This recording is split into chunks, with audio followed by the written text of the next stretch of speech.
Sir, आपण सगळ्यांनी एकत्र मिळून आरक्षणासाठी एक विधेयक केलं, एक मतानी ते पास झालं आणि आरक्षणाचे सगळे अधिकार राज्यांना दिले गेले।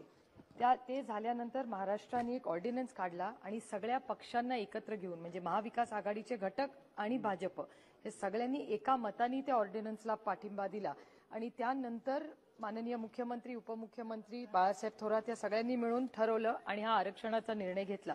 त्यानंतर पंचायत राज आणि लोकल बॉडीजच्या इलेक्शनाचा निर्णय झाला आणि त्यानंतर कोर्टामध्ये असा निर्णय झालाय की ह्या प्रक्रियेला स्टे देण्यात आलाय। माझी एवढीच केंद्र सरकारला विनंती आहे की एक मतानी आपण हा निर्णय घेतलेला आहे, त्याबरोबर भाजप शिवसेना काँग्रेस एनसीपी सगळ्यांनी एका मतानी निर्णय घेतला। Sir, just one small point, त्या करत असताना म्हणजे 3 टीज मध्ये एका विषयात अडचण आहे। आम्ही 50%हून कमी आहोत, 27%चाही जो ओबीसीचा अधिकार आहे त्याच्यात आम्ही आहोत। हे करत असताना एकाच गोष्टीत अडकले जो इम्पिरिकल डेटा आहे। आता इम्पिरिकल डेटा काही 1 वर्षात होणार नाही, कोविडमुळे ते करणं अशक्य आहे। त्याच्यामुळे मला केंद्र सरकारला विनंती आहे की 13 तारखेला पुन्हा एकदा आम्ही ही ऑर्डर जी स्टे आहे ती चॅलेंज केलेली आहे। तर केंद्र सरकारला माझी अतिशय विनम्रपणे विनंती आहे की तुमच्याकडे आहे तो इम्पिरिकल डेटा जर तुम्ही दिला आणि तुमची भूमिका स्पष्ट केली तर आज जो ओबीसींवर अन्याय या पंचायत राजमध्ये होतोय तो होणार नाही। आणि मला वाटतं एका मताने हा निर्णय महाराष्ट्र सरकारने झाला आणि आता हे माझ्या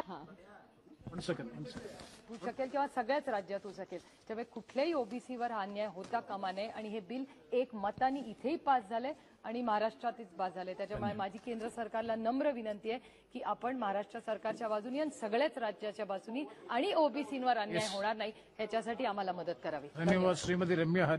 The SHG has been a great movement and a game changer for most women in this country.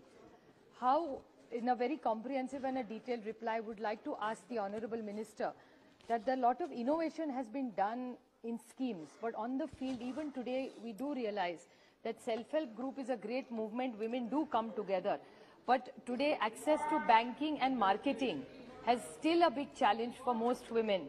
And there is a lot of incubation, technology being done, innovation being done. So what innovation, banking linkages and marketing intervention is the government doing in this new 21st century demands of the market? Thank you.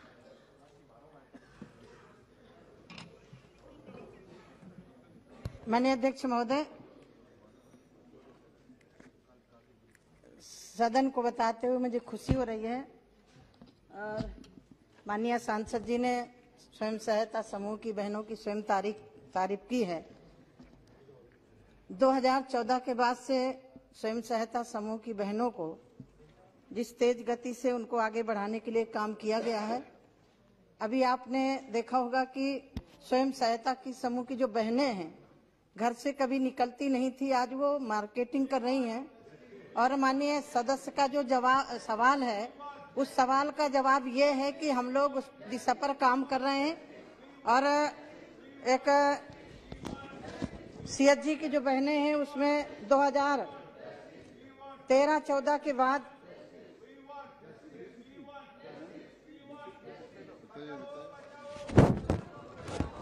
माननीय अध्यक्ष महोदय,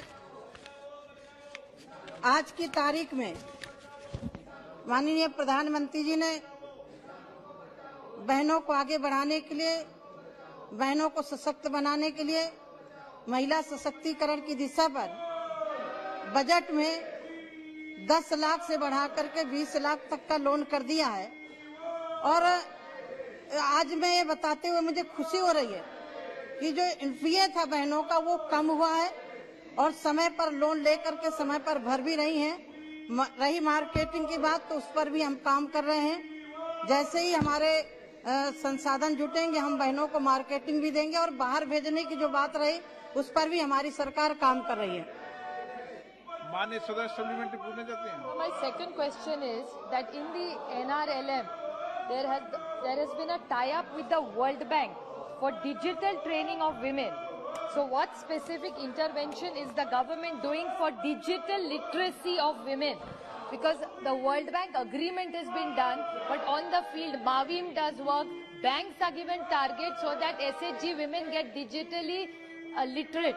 But that is not the ground reality. So what specific intervention is the government doing for digital work and training for digital literacy of women in the self-help groups.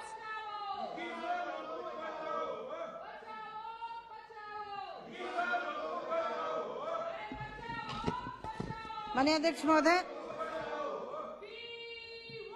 माननीय सदस्य का जो सवाल है कि डिजिटल, और मैं आज कह सकती हूँ कि हमारी ये समूह की बहनें बैंक सखी भी हैं। डिजिटल की इतनी पहुंच हुई है कि बैंक सखी बन करके समूह की बहनों का लेन देन वही कर रही हैं। तो मैं मानती हूँ कि आज डिजिटल का युग है और उस दिशा पर सरकार काम कर रही है। मैं यदि बताना चाहूँ तो स्टार्टअप आप ग्राम उद्योग उद्यमिता कार्यक्रम, आजीविका ग्रामीण एक्सप्रेस योजना, ग्रामीण राष्ट्रीय ग्रामीण आर्थिक परियोजना, न्यूनतम 1 लाख से 1 लाख तक हम लोग उनको आगे ले जाने का काम कर रहे हैं। और मुझे खुशी है कि अभी दिल्ली में जो एक सरस मेला लगा था, उसमें अधिकतर महिलाओं ने डिजिटल ही लेन देन किया है। ये एक खुशी की बात है कि बहन